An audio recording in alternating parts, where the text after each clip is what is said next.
Shalom bien-aimés dans le Seigneur, nous sommes dans la joie de nous retrouver pour une nouvelle méditation au pied du grand roi. Nous sommes le vendredi 3 mai 2024 et nous vous saluons au nom de notre Seigneur et Sauveur Jésus-Christ. Pour notre méditation de ce jour, nous allons lire un texte dans la lettre de Paul aux Colossiens, chapitre 4, nous lirons le verset 2 dans la version Bible du Semeur. Colossiens 4, 2, version Bible du Semeur, nous dit ceci: persévérez dans la prière, soyez vigilants dans ce domaine et reconnaissants envers Dieu. Persévérons dans la prière. Persévérons dans la prière, tel est le thème de notre méditation de ce vendredi 3 mai 2024. Bien-aimés dans le Seigneur, la prière constitue un des éléments les plus importants de la vie chrétienne. Sans elle, cette vie devient un calvaire et nous nous retrouvons désemparés et dans le danger, car en réalité nous sommes faibles et vulnérables. C'est le Seigneur qui nous fortifie et nous protège afin que nous puissions vaquer à nos occupations. La prière est un état et un exercice exigeant qui rencontre plusieurs obstacles capables de la réduire à néant. C'est ainsi que le texte du jour nous appelle à 3 attitudes pour tenir: la persévérance, la vigilance, ainsi que la reconnaissance. En effet, l'ennemi, pour nous anéantir, commence par attaquer notre vie de prière pour nous désarmer et faire alors ce qu'il veut dans tous les domaines de notre vie. Voyons ces 3 attitudes indispensables pour une vie de prière stable avec impact. Premier point, première attitude, la persévérance dans la prière. La persévérance. Éphésiens chapitre 6, verset 18 nous dit: faites en tout temps par l'Esprit toutes sortes de prières et de supplications. Veillez à cela avec une entière persévérance et priez pour tous les saints. Veillez à cela avec une entière persévérance.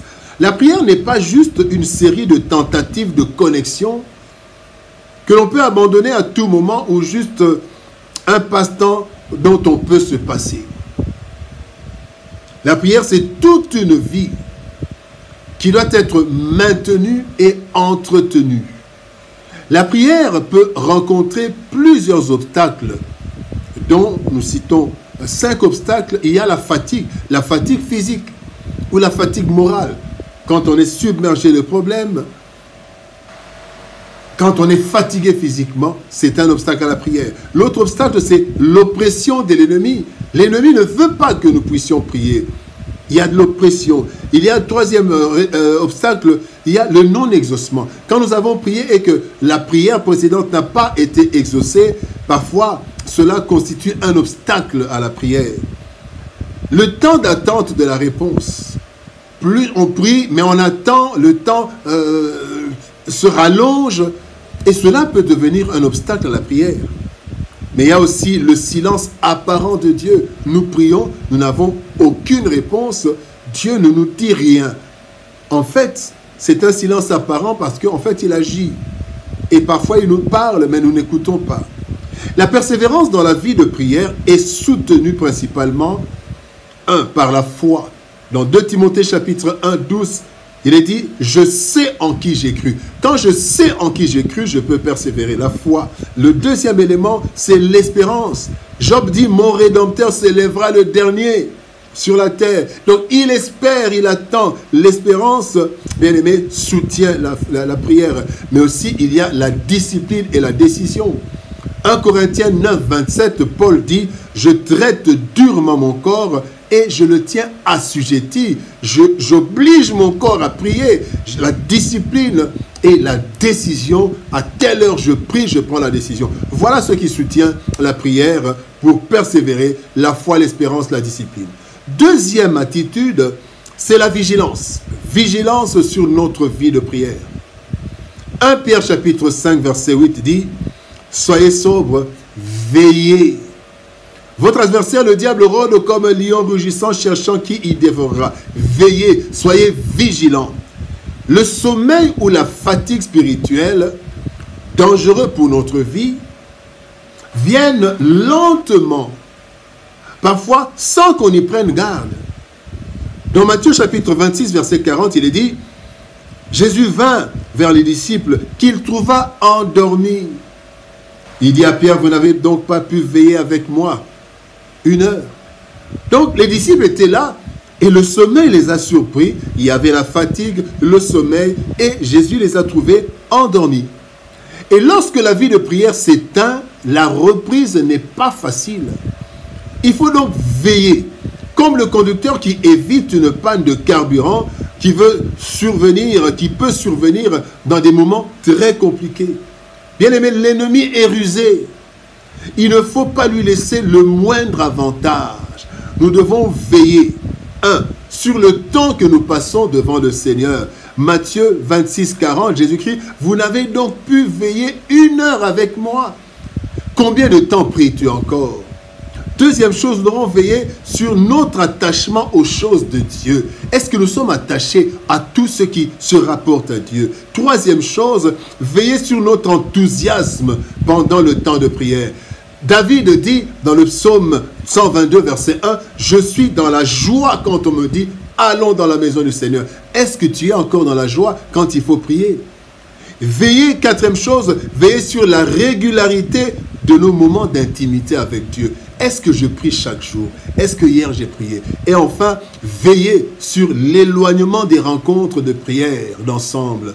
La Bible dit dans Hébreux 10, 25, « N'abandonnons pas notre assemblée. » Bien-aimés dans le Seigneur, le moindre ralentissement ou la moindre négligence peuvent être des signaux d'alerte. Il faut alors prendre des mesures sérieuses et implorer la grâce et l'intervention de Dieu, car le diable peut se saisir de ces temps de relâchement pour nous apporter un coup fatal. Veillons, soyons vigilants. Troisième attitude, la reconnaissance qui soutient la prière. Hébreux 12, 28 nous dit, nous recevons un royaume que personne ne peut faire bouger. Alors remercions Dieu et servons-le d'une façon qui lui plaise avec confiance et respect. La troisième attitude, bien aimé, qui soutient et renforce notre vie de prière, c'est la reconnaissance. La Bible nous dit dans le psaume 103, verset 2, « Mon âme bénit l'Éternel et n'oublie aucun de ses bienfaits. » Nous devons prendre l'habitude, bien aimé, dans nos prières, de nous rappeler les bienfaits de Dieu et ses réponses à nos prières. Lorsque nous faisons cela régulièrement, notre âme se fortifie, notre foi s'affermit, le Seigneur se réjouit et nous avons encore la force de maintenir notre vie de prière. Cette attitude de reconnaissance, nous la décelons dans la vie de Job, quand il dit à sa femme dans Job 2.10, « Nous recevons de Dieu le bien et nous ne recevions pas aussi le mal. » Donc il savait, il était reconnaissant pour les biens qu'il recevait. Il reconnaît qu'il a reçu des biens de Dieu et cela l'a maintenu dans la foi et l'espérance qui l'ont poussé à dire « Je sais que mon Rédempteur est vivant, il se lèvera le dernier. » Job avait continué à parler à Dieu. Bien-aimé dans le Seigneur, Christ montre à ses disciples que sans lui, il ne pouvait rien. Cela est le cas aussi pour nous. C'est ainsi que le Seigneur, qui est le cep, nous demande de nous attacher à lui, collés comme des branches. C'est par la prière que nous restons connectés à Christ et que nous pouvons vaincre et tenir jusqu'au bout. Pour cela, nous devons persévérer dans la prière, veiller à maintenir cette vie de prière et reconnaître que le Seigneur agit à travers notre prière. Ces trois attitudes nous maintiendront dans une vie de prière puissante, efficace et productive. Prions. Éternel Père de gloire, merci pour ton amour et ta bonté. Merci parce que tu nous as donné la prière comme instrument, comme élément de contact avec toi permanent. Et cela pour la vie. Aide-nous à persévérer, même quand nous voyons des choses qui semblent ne pas marcher. Aide-nous à persévérer. Aide-nous à veiller sur notre vie de prière, mais aussi à être reconnaissant. Parce que, Seigneur de gloire, tu agis et tu agiras encore. Bénis ta parole, éternelle, ô Dieu de gloire. Et bénis ton peuple. Au nom de Jésus-Christ, notre Seigneur et Sauveur, nous avons ainsi prié, Père. Amen.